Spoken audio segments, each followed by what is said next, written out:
మరి కొంతమంది ఫాస్టర్స్ ఎందుకు మేము ఆ నోటి నుంచి మేము దేవుని నమ్ముకున్నాం, ఆ నోటి నుంచి ఆ వర్డ్ మేము తీయమనుకుంటారు కదా. రాముడు అనే పదాన్ని వాడతాం కదా, జై శ్రీరామ్, జై శ్రీరామ్ అని వాడతాం కదా. అనొచ్చు, తప్పేముంది. క్రైస్తవుడైనా ఎవరైనా అనొచ్చు. మీరు ఎన్సీసీలో కొన్ని కేటగిరీస్ కి చెందినటువంటి వ్యక్తులు ఎవరైతే ఉంటారో వాళ్ళని హయ్యర్ పోస్ట్ లో పెట్టాలంటే సంజయ్ ఆనంద్ గారిని కలవాలి. అయితే ఆయనతో ఎవరైతే కమిట్మెంట్ గా ఉండి ఆయన మాట ఎవరైతే వింటారో వాళ్ళతో మీరు హయ్యర్ పోస్ట్ లో పెడతారు ఆ సారు అంటే మీరు. అయితే ఎక్కడైనా ఏదైనా మీటింగ్ జరిగినప్పుడు సంజయ్ ఆనంద్ గారు వాళ్ళని మొహం మీదే తిట్టడం, వాళ్ళని ఇంకా ఏదైనా 10 మందిని అనడం ఇలాంటివి జరుగుతున్నాయి. అసలు అనాల్సిన కారణం ఏంటి, ఎందుకు అనాల్సి వస్తుంది? సంజయ్ ఆనంద్ అంటే ఒక బ్రాండ్. సార్ ఇంతకు ముందు క్వశ్చన్ మేడం ఏంటంటే ఎన్సీసీకి సంబంధించి అడిగింది కదా. అయితే ఎన్సీసీలో ఉన్నటువంటి బిషప్ సంజయ్ ఆనంద్ గారు ఆ ఎన్సీసీ లో ఉన్నటువంటి కొంతమందికి మాయమాటలు చెప్పి ఎన్సీసీ అంటే అట్లుంటది ఇట్లుంటది అని చెప్పేసి వాళ్ళ దగ్గర డబ్బులు తీసుకొని వెనకేసుకొని ఎన్సీసీ కోసం ఖర్చు పెట్టట్లేదు అన్న మాట ఎంతవరకు వాస్తవం? అయితే ఎన్సీసీని ఎంచుకొని ఎందుకు వెళ్తున్నారు? ఎన్సీసీ అంటే క్రైస్తవులు అంటేనే కొంచెం మోసపూరితమైనటువంటి మాటలతోటి మోసపూరితమైనటువంటి కొన్ని మ్యాజిక్లు చేసి ముందుకెళ్తున్నారు అని అంటారు కదా, అది ఎంతవరకు వాస్తవం? కొన్ని దగ్గర అది జరుగుతుంది, అది వాస్తవం. ఎన్సీసీ సంస్థ అంటే ఇది క్రైస్తవుల కోసం పని చేయడం లేదు, కేవలం సంస్థ స్వార్థం కోసమే అంటే మీరేమంటారు? ఎవరైతే జాతీయ అధ్యక్షుడు ఎన్సీసీ శ్యాంపాల్ గారు ఉన్నారో ఆయనకు కమిట్మెంట్ గా ఉన్నటువంటి వ్యక్తులను తీసుకోకుండా ఆయనకే సరిపోయినటువంటి వ్యక్తిని ఎవరైతే రాష్ట్ర అధ్యక్షుడు తెలంగాణ బిషప్ సంజయ్ ఆనంద్ గారు ఉన్నారు వీళ్ళందరూ మూకుమ్మక్కయ్యే ఈ విధంగా చేస్తున్నారు, అందుకే వేరే వాళ్ళని తీసుకోకుండా సంజయ్ ఆనంద్ గారిని తీసుకున్నారు అని అంటే మీరు ఏమంటారు? సంజయ్ ఆనంద్ అనే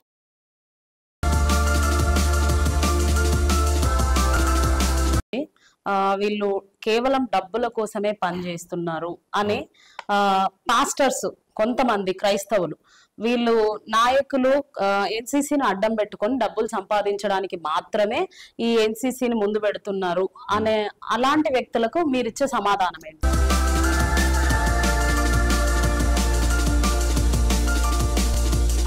క్వశ్చన్ అడిగినప్పుడు మీరు ఏమన్నారంటే మతోన్మాదులు అన్నారు. అసలు మతోన్మాదులు అంటే ఎవరు? అసలు మతోన్మాదులు అనేవారు కేవలము అన్ని మతాలలో ఉంటారు, మా మతంలో కూడా మతోన్మాదులు ఉన్నారు. మతోన్మాదులు అంటే ఎవరు?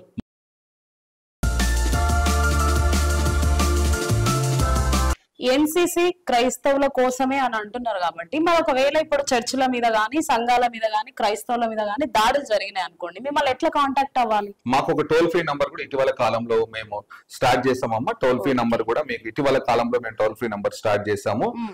01169. అది హిందువులైన క్రైస్తవులైన హిందువులైన క్రైస్తవులైన అంటే చాలా మంది ఎక్కువ క్రైస్తవులు ఓన్లీ హిందూస్ మాత్రమే మతోన్మాదులు అంట. ఓకే, వారికి కూడా హెచ్చరిస్తున్నాను మేము ఈ మీడియా మాధ్యంగా. మనము we can preach, propagate and proclaim అనగా మన మతాన్ని ప్రకటించవచ్చు, మనము వ్యాపించవచ్చు. అది ఆర్టికల్ మనకి ఇచ్చిన స్వేచ్ఛ. సో రాజ్యాంగం బాబాసాహెబ్ అంబేద్కర్ గారు మనకి ఇచ్చిన స్వేచ్ఛను మనం ఉల్లంఘించడానికి వీల్లేదు. క్రైస్తవుల పైన సంఘాల పైన సభల పైన జరిగే దాడులను ఎన్సీసీ ఎలా ఎదుర్కోబోతుంది? జరిపే దాడులను వాళ్లకు ఎలా సవాల్ విసిరబోతుంది ఎన్సీసీ? అయితే స్టార్టింగ్ లో మీరు ప్రైజ్లు అన్నప్పుడు నేను జై శ్రీరామ్ అన్నా. అసలు జై శ్రీరామ్ అనకపోవడానికి గల కారణం ఏంటి? అసలు ఎందుకు మీ నోటి నుంచి జై శ్రీరామ్ అనే వర్డ్ రాకుండా ఉంది? ఎందుకంటే నేను నమ్మేది యేసుక్రీస్తుని. అట్లానే నేను శ్రీరాముని నేను నమ్మట్లేదు, లేకపోతే ఆయన ఉన్నాడా, ఆయన ఉనికిని నేను కాదనట్లేదు. అంటే నమ్ముతున్నాను, ఆయన ఉన్నాడని నమ్ముతున్నాను. ఉన్నాడు, చరిత్రలో ఉన్నాడు కదా, ఉన్నాడు అని నమ్ముతున్నారు. నమ్ముతున్నాను. అలాంటప్పుడు మళ్ళీ జై శ్రీరామ్ అని చెప్పొచ్చు కదా.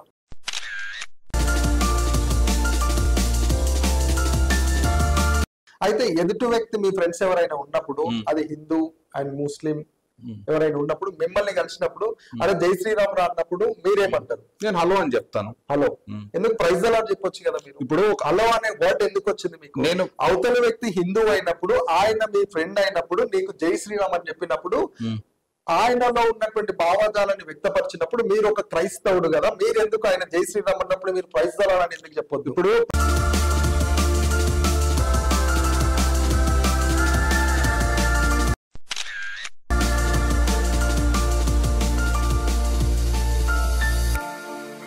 అసలు క్రైస్తవుల నోటి నుంచి జై శ్రీరామ్ అనే వర్డ్ రావచ్చా? తప్పేం లేదు, తప్పేం లేదు. 100%. నమస్తే, వెల్కమ్ టు టుడే 18 న్యూస్. నేను మీ జర్నలిస్ట్ కల్పన. ఇప్పుడు ప్రస్తుతం మన ముందు ఒక స్పెషల్ గెస్ట్ ఉన్నారు. క్రైస్తవుల కోసం పోరాటాలు చేసే నాయకులను ఎంతో మంది చూస్తూ ఉంటాం మనం. అయితే ఒక సంస్థ ద్వారా కూడా మేము పోరాడగలుగుతాం, ఈ సంస్థ క్రైస్తవులకు ఉపయోగపడుతుంది అని ఒక సంస్థ ద్వారా ఈ పని మేము చేయగలుగుతాము అని ముందుకు వచ్చి ఉన్నారు. మన ముందున్నారు వాళ్ళు. సార్ నమస్తే. సార్ నమస్తే. ఎట్లున్నారు? బాగున్నాను, థ్యాంక్ యూ. సార్ మీరు ఎన్సీసీలో వర్క్ చేస్తున్నారు, క్రైస్తవుల కోసం పోరాటాలు చేస్తున్నారని మేము విన్నాం కొన్ని ప్లేసెస్లలో. అసలు ఎన్సీసీ అంటే ఏంటి? ఎన్సీసీ ఫుల్ ఫామ్ ఏంటంటే national Christian council. National Christian అంటే ఇది ఓన్లీ క్రైస్తవుల కోసం మాత్రమే. ఎగ్జాక్ట్లీ, క్రైస్తవుల కొరకు. మరియు అదే విధంగా ఎవరైతే పీడితులుగా బాధితులుగా ఉంటున్నారో, ముఖ్యంగా మైనారిటీల కొరకు కూడా మరి నేషనల్ క్రిస్టియన్ కౌన్సిల్ పనిచేస్తా ఉంది. ఎవరు స్థాపించారు సార్ ఇది? డాక్టర్ రెవరెండ్ శాంపల్ గారు, మరి వారు ముఖ్యంగా జాతీయ అధ్యక్షులు, మరి వ్యవస్థాపకులు, మరి వారు ఎంతో అనుభవం కలిగిన వారు. మరి గత కాలంలో వారు ఓఎంలో పనిచేస్తూ మరి ఇంతకుముందు ఏఐసిసి కూడా వారు స్థాపించడంలో వారు ఎంతగానో క్రియాశీలకంగా పనిచేశారు. తర్వాత నేషనల్ క్రిస్టియన్ కౌన్సిల్ ని వారు మరి వ్యవస్థాపన చేశారు. వారే ఇప్పుడు మాకు మరి జాతీయ అధ్యక్షులు. ఎన్సీసీలో మీరేం చేస్తుంటారు? అసలు ఎన్సీసీకి ఎందుకు రావాలనుకున్నారు? నేనమ్మా, మీరు సో ముఖ్యంగా నేను బిషప్, యాక్చువల్లీ నేను love in action international ministries కి మరి నేను ఫౌండర్, ప్రెసిడెంట్. తర్వాత మరి నేను ఒక పార్టీకి కూడా, ఒక రాజకీయ పార్టీకి కూడా మరి ముఖ్యంగా క్రైస్తవుల కొరకు కూడా పోరాడాలని మరి నేను తెలంగాణ స్టేట్ ప్రెసిడెంట్ గా ఉంటున్నాను. కానీ మరి ఎప్పుడైతే నాకు ఈ యొక్క అవకాశం వచ్చిందో నేషనల్ క్రిస్టియన్ కౌన్సిల్లో పనిచేయడానికి, మరి రాష్ట్ర అధ్యక్షుడు కాకముందు నేను రీజనల్ డైరెక్టర్ గా, రీజనల్ చైర్మన్ గా, తెలంగాణలో రీజనల్ చైర్మన్ గా పనిచేస్తూ కొన్ని రోజులు నేను ఎన్సీసీ కార్యక్రమాలను గమనిస్తూ తర్వాత మరి నేను రాష్ట్ర అధ్యక్షుడిగా నేను నియమితులయ్యాను. ఎన్సీసీ ముఖ్య ఉద్దేశం ఏంటి సార్? అసలు ముఖ్య ఉద్దేశం ఏంటంటే ప్రతి సంఘము నుంచి నాయకులను మరి మేము పెంపొందించి పైకి లేపాలని, నాయకులకు తరబీదిచ్చి, ముఖ్యంగా క్రైస్తవుల పైన మరి ఎన్నో అకృత్యాలు మనం చూస్తున్నాం నేటి వాళ్ళ కాలంలో.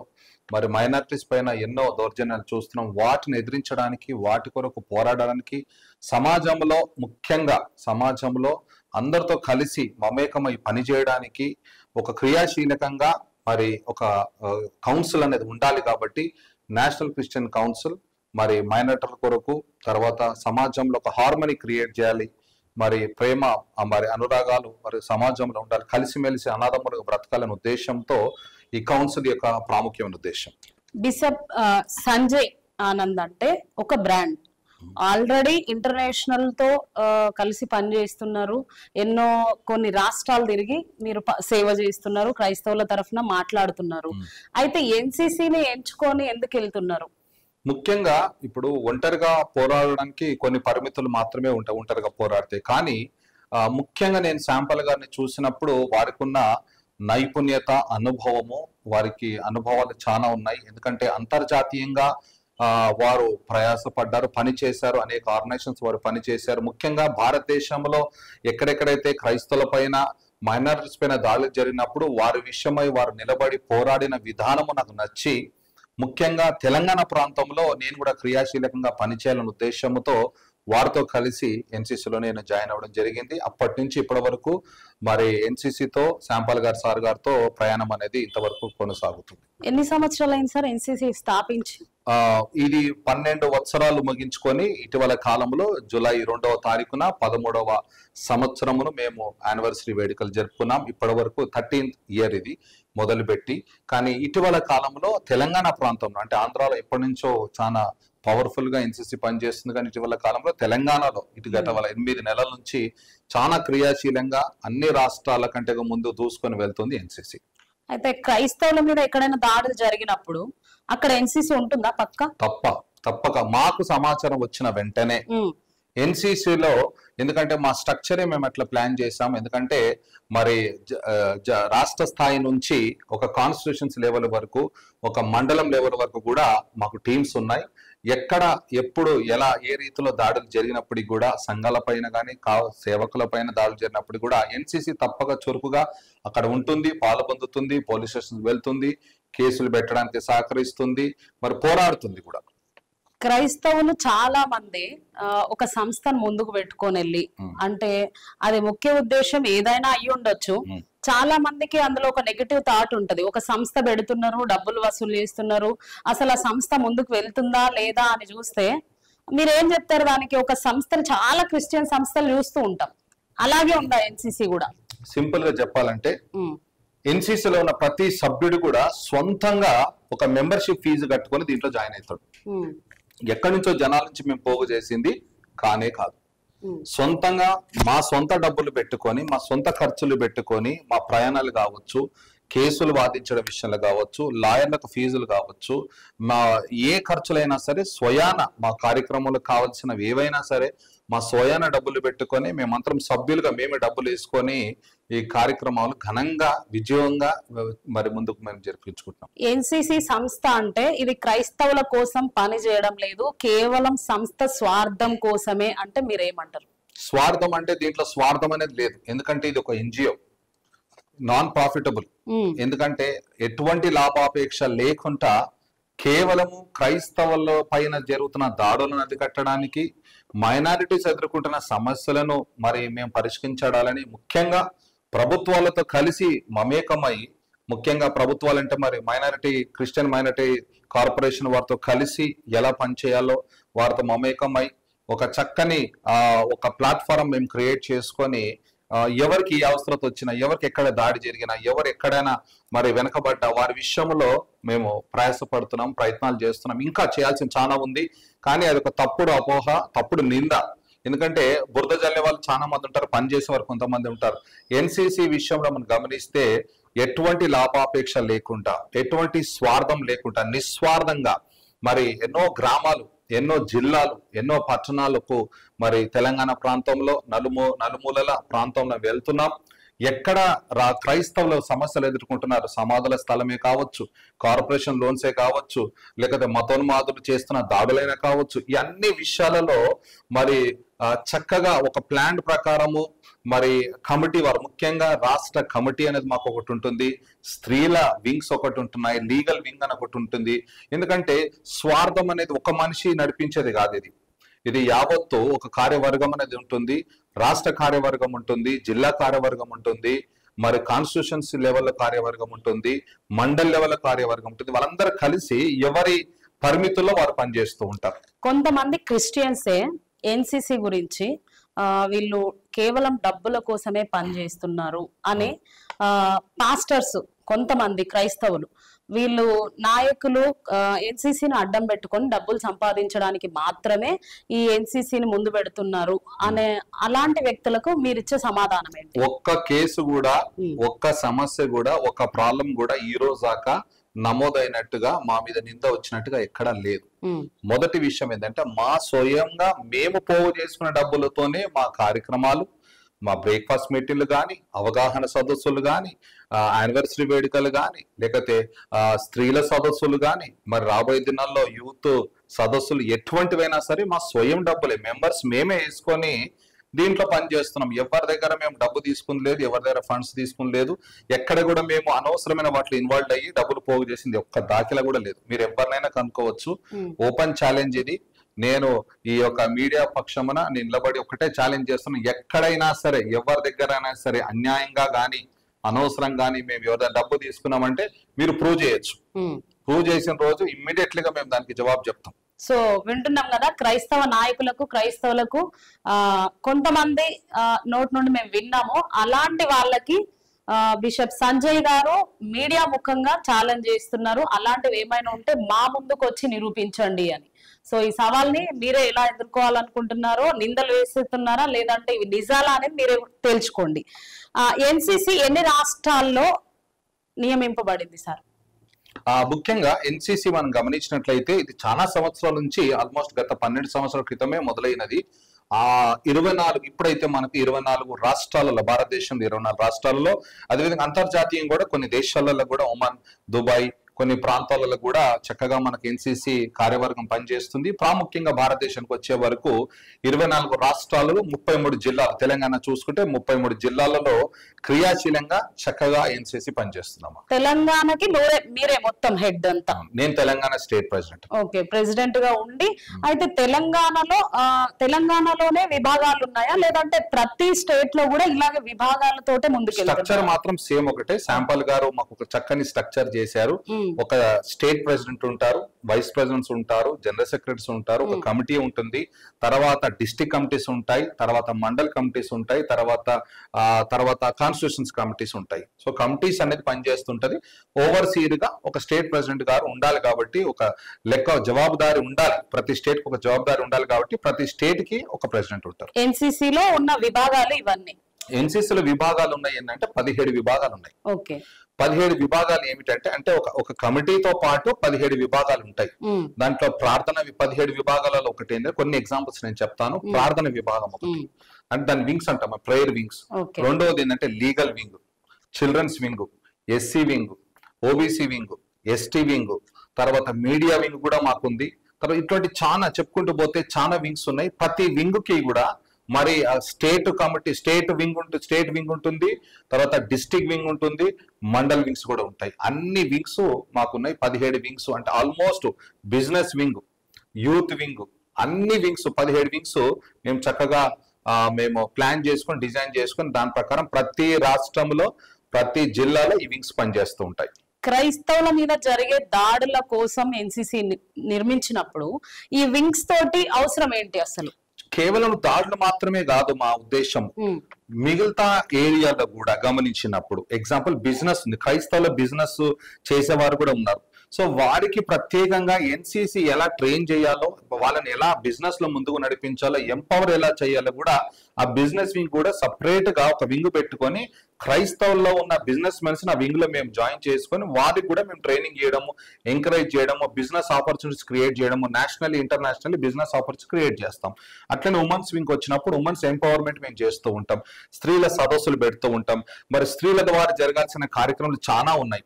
ఎగ్జాంపుల్ మనకు తెలుసు, అందరికి కూడా తెలుసు, బ్రెస్ట్ క్యాన్సర్ అనేది అందరికి ఈ మధ్యలో అవగాహన చాలా మందికి వస్తుంది, హాస్పిటల్స్ లో చాలా మంది చేస్తున్నారు. సో ఎన్సిసి ద్వారా కూడా ఆయా రాష్ట్రాలలో కూడా ఆ బ్రెస్ట్ క్యాన్సర్ అవేర్నెస్ కూడా చేస్తున్నాం. సో స్త్రీల వింగ్ కూడా ఒకటి ఉంది, దానివల్ల స్త్రీలు చేయాల్సిన పనులు స్త్రీలు చేస్తారు.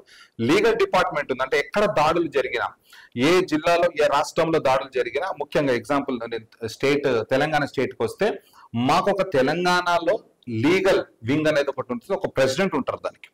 ఆయన పేరు చక్కగా హైకోర్టు అడ్వకేట్ గారు, వారు ఉపేందర్ గారు. చక్కగా వారు హైకోర్టులో చక్కగా పనిచేస్తున్నారు, ముఖ్యంగా ఎన్సిసిలో క్రియాశీలంగా పనిచేస్తున్నారు. వారి కింద ప్రతి జిల్లాలో ఒక జిల్లా అధ్యక్షులు అనగా లీగల్ ప్రెసిడెంట్ ఉంటారు, డిస్ట్రిక్ట్ లీగల్ ప్రెసిడెంట్ ఉంటారు. అంటే ఏ డిస్ట్రిక్ట్ లో ఎక్కడ దాడి జరిగినా అక్కడ లీగల్ వింగ్ కూడా ఒకటి ఉంటుంది. ఉమెన్స్ కు సంబంధించిన సమస్యలు పరిష్కరించడానికి ఉమెన్స్ వింగ్ ఉంటుంది, మీడియాకు సంబంధించిన వింగ్ మీడియాకు ఉంటుంది, తర్వాత యూత్ వారికి సంబంధించిన వింగ్ యూత్. అక్కడ ప్రతి జిల్లాలో ఆయా వింగ్స్ అని పనిచేస్తాయి. అంటే వారి ఏరియాలో, వాళ్ళ ఫీల్డ్స్ లో అవగాహన కొరకు, వారికి తరబీదు కొరకు, వారికి ట్రైనింగ్ కొరకు, వారికి నాలెడ్జ్ కొరకు, వాళ్ళకి సెమినార్స్ పెట్టడం కానీ, ఎంపవర్మెంట్ చేయడం కానీ ఇవన్నీ చేస్తూ ఉంటాం. సో తెలంగాణ రాష్ట్రాలన్నీ ఫుల్ఫిల్ అయిపోయాయి సార్, జరుగుతున్నాయి. ఇంకా కొన్ని ఉన్నాయి, కొన్ని ఇంకా ఉన్నాయి. జాయినింగ్ అవుతుంది. మరి ఎన్సీసీ లో జాయిన్ అవ్వాలంటే ఎలా? ఒకవేళ క్రైస్తవులు కొంతమంది ఇంటర్వ్యూ చూసే వాళ్ళైనా లేకపోతే మిమ్మల్ని తెలుసుకున్న వాళ్ళైనా మేము కూడా ఎన్సీసీ లో జాయిన్ అవ్వాలనుకుంటున్నాం అని ప్రతి ఒక్కరికి కూడా మరి ఈ యొక్క మీడియా ఛానల్ తరఫు నుంచి నేను అందరికి కూడా ఇన్విటేషన్ ఇస్తున్నాను. ఎవరైనా సరే ఈ కార్యక్రమం వీక్షిస్తుంటే definitely you are most welcome to join us. ఎన్సీసీలో మీరు జాయిన్ అవ్వడానికి చక్కని అవకాశము. మన క్రైస్తవ సమాజానికి మీరు నిలబడాలన్నా, సమాజం కొరకు, క్రైస్తవ సమాజానికి పోరాడాలన్నా, మన క్రైస్తవుల కొరకు, వారి హక్కుల కొరకు మీరు నిలబడాలంటే ఇది చక్కని ప్లాట్ఫారం. మేము దీంట్లో అందరున్నాం, కలిసి మనం పనిచేయడానికి అవగాహన ఉంది. నాయకులకు 3000 రూపీస్, ఎక్కడైనా సరే నాయకులకు 3000 రూపీస్ మెంబర్షిప్ ఉంటుంది 2 years కొరకు. సింపుల్ గా వారు యాన్యువల్లీ 2 మీటింగ్స్ పెట్టాలి, మెంబర్షిప్స్ వారు చేయాలి, వారికి ఒక టార్గెట్స్ ఇవ్వబడతాయి. తర్వాత నార్మల్ గా మెంబర్ కావాలనుకున్న వారికి కూడా 100 రూపాయల మెంబర్షిప్ ఉంది. ఇందులో ఐడి కార్డు ఉంటుందా? ఐడి కార్డ్స్ ఉంటాయి, ఇద్దరికి ఐడి కార్డ్స్ ఉంటాయి. ఎవరు స్టేట్ నుండి జాయిన్ అవ్వాలన్నా, జిల్లా నుండి జాయిన్ అవ్వాలన్నా, జిల్లా స్థాయిలో నాయకత్వం ఉంటుంది, రాష్ట్ర స్థాయిలో నాయకత్వం ఉంటుంది. రాష్ట్ర స్థాయిలో కంప్లీట్ గా నాయకత్వం పొజిషన్స్ ఫుల్ అయిపోయి జిల్లా స్థాయిలో నాయకత్వాలకు చాలా మందికి అవకాశం ఉంది. ఈ కార్యక్రమం వీక్షిస్తున్న వారు ఎక్కడైనా సరే, ఏ జిల్లా నుంచి అయినా సరే ఈ కార్యక్రమం వీక్షిస్తే మీ అందరికి కూడా ఒక ఇన్విటేషన్ నేను రాష్ట్ర తెలంగాణ ఎన్సీసీ ప్రెసిడెంట్ గా మీకు పిలుపునిస్తున్నాను. మీ ఏ జిల్లా నుంచి ఉన్నా మీరు ఈ కార్యక్రమం వీక్షిస్తే దయచేసి మాతో కలవండి, మా ఫోన్ చేయండి. డెఫినెట్లీగా మీకు అవకాశం ఇస్తాము. మీ కొరకు ఎన్సీసీ నిలబడుతుంది. ఎన్సీసీ క్రైస్తవుల కోసమే అని అంటున్నారు కాబట్టి, మరి ఒకవేళ ఇప్పుడు చర్చిల మీద గానీ, సంఘాల మీద గానీ, క్రైస్తవుల మీద గానీ దాడులు జరిగినాయి అనుకోండి, మిమ్మల్ని ఎట్లా కాంటాక్ట్ అవ్వాలి? మాకు ఒక టోల్ ఫ్రీ నంబర్ కూడా ఇటీవల కాలంలో మేము స్టార్ట్ చేసామమ్మా. టోల్ ఫ్రీ నంబర్ కూడా మీకు ఇటీవల కాలంలో మేము టోల్ ఫ్రీ నంబర్ స్టార్ట్ చేసాము. 01169312962. మరొకసారి నేను చెప్తాను, 01169312962. ఇది మా టోల్ ఫ్రీ నంబర్. ఇది కాల్ చేసినప్పుడు ఫస్ట్ గా నాకు, నా తర్వాత నా టీం వారికి కూడా ఈ కాల్ అనేది రింగ్ అవుతుంది. సో చర్చెస్ మీద గానీ, క్రైస్తవుల మీద గానీ ఎక్కడైనా దాడులు జరిగితే ఈ ఇంటర్వ్యూ చూస్తున్న వాళ్ళు ఆ నంబర్ కి కాల్ చేయండి, మీరు సమాచారం ఇవ్వండి. అక్కడ ఎన్సీసీ తప్పకుండా ఉంటుందా సార్? డెఫినెట్లీగా ఖచ్చితంగా ఉంటుంది. ఖచ్చితంగా ఉండేటట్టుగా మేము ప్రయత్నం చేస్తాం. ఇప్పటివరకు మాకు ఎక్కడ వచ్చినా, మా న్యూస్ వచ్చిన ఇటీవల కాలంలో మరి మనం గమనించినప్పుడు ఖమ్మంలో కూడా, మనం ఇల్లందు ప్రాంతంలో కూడా జరిగిన దాడుల్లో డెఫినెట్లీ ఇక్కడ ఎన్సీసీ వారే ఉండి ఆ 10 మంది మీద కూడా కేసు పెట్టించారు. బైబిల్స్ తగలబెట్టినట్టుగా మన పేపర్లలో వచ్చాయి. ఇమ్మీడియట్ నేను దగ్గర నుండి ఫాలోఅప్ చేసి, అక్కడ తల్లారి రత్నప్రభ గారు అని చెప్పి ఎన్సీసీలో కొంతమంది సభ్యులు ఉన్నారు, వారందరికి నేను కాల్ చేసి కోఆర్డినేట్ చేసి, అన్నిటికీ మేము వెళ్ళలేకపోయినప్పుడు కూడా మేము కోఆర్డినేట్ చేస్తుంటాం. అక్కడ మా నాయకులు ఎవరైతే ఉన్నారో ఎన్సీసీకి, వారికి చెప్పేసి పోలీస్ స్టేషన్ పంపించేసి కేసులు పెట్టించే బాధ్యత మాది.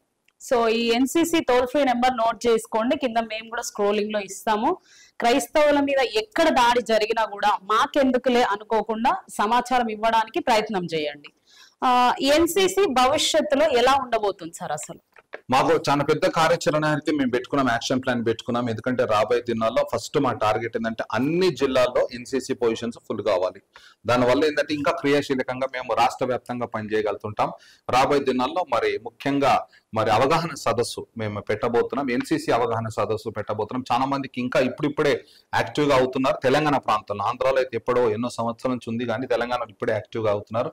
ఇంకా ఏ ప్రాంతానికైతే ఎన్సీసీ చేరలేదో, ఏ జిల్లాకైతే ఎన్సీసీ చేరలేదో అన్ని జిల్లాలకు మేము ఎన్సీసీ తీసుకొని వెళ్ళబోతున్నాం. అక్కడ అవగాహన సదస్సులు పెట్టబోతున్నాం. ముఖ్యంగా legal cells, media cell, legal cell అక్కడ మేము అపాయింట్మెంట్స్ ఇవ్వబోతున్నాం. అక్కడ ఆ రాష్ట్రంలో కానీ, ఆ ప్రాంతంలో కానీ ఎక్కడెక్కడ జరిగినా సరే అక్కడ ఎన్సీసీ తప్పకుంటుంది. ముఖ్యంగా నేను తెలంగాణ విషయంలో చెప్పాల్సింది ఏంటంటే, ప్రతి జిల్లాలో ఎన్సీసీ ఉండబోతుంది. ఎన్సీసీ మీ కొరకు పోరాడబోతుంది.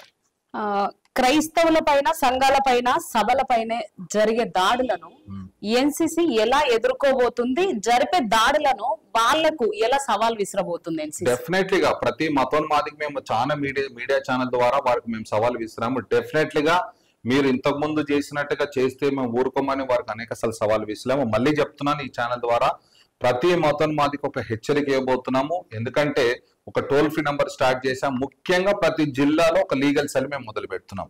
ఆ లీగల్ సెల్ దానికి ఉద్దేశం ఏంటంటే, ఎక్కడ దాడులు జరిగినా ఫస్ట్ అక్కడ లాయర్స్ కి ఫోన్ పోతుంది, మాకు ఫోన్ వస్తుంది, మా కిందున్న ఆ జిల్లా ఆ కార్యవర్గానికి ఫోన్ పోతుంది. డెఫినెట్లీగా మేము అందరం కూడా కమిటీస్ వారిని పంపించి ఎక్కడ దాడి జరిగిందో, ఏ పాస్టర్ మీద జరిగిందో, ఇంకొకటి ఏంటంటే అసలు ఎవరు తప్ప కూడా మేము గమనిస్తాము. కేవలము దూకుడు ప్రయత్నమే కాకుండా అసలు మా వాళ్ళ తప్పు ఉందా, ఎదుటివారు తప్పుందా, ఈ ఒకటి మేము ఒక ప్రణాళికతో పని చేసుకుంటూ అసలు గమనిస్తాం, దాన్ని మేము ఎగ్జామిన్ చేస్తాము. ఎగ్జామిన్ చేసి మా వాళ్ళ తప్పు ఉన్నప్పుడు డెఫినెట్లీ మా వాళ్ళని కూడా మేము సరి చేస్తాం. కానీ అనవసరంగా వచ్చి దాడులు చేసిన, అనవసరంగా వచ్చి రెచ్చగొట్టిన, అనవసరంగా వచ్చేసి వారి మీద దౌర్జన్యాలు చేస్తే మాత్రం వాళ్ళ మీద కేసులు బుక్ చేస్తాం. ఎంత దూరమైనా సరే ఎన్సీసీ వెళ్ళడానికి సిద్ధంగా ఉంది.